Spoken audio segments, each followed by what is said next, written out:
Musang King. Musang King grade A. Yang ni Blackthorn dah habis dah sebiji, buah kecil. Yang ni grade A ni 4 kilo 400 sebiji. Kalau timbang betul-betul, harga dia lebih kurang dalam 160. 4 kilo 400 gram grade A. Buah baru lah, buah baru gugur tadi.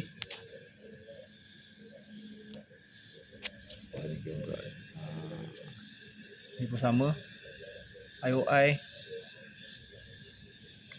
D2 Datuk Nina Musang King. Okay, untuk Musang King ni rasa macam nak makan malam ni, tapi anak dah tidur lah.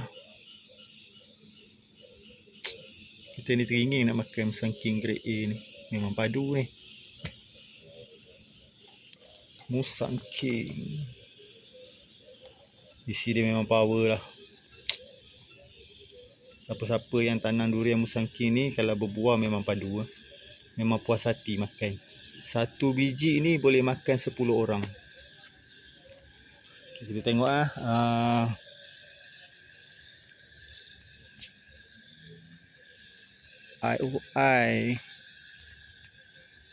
IOI grade A 4 kilo juga. Tapi alamak, tak berapa nak nampak ni. Ui, gelap.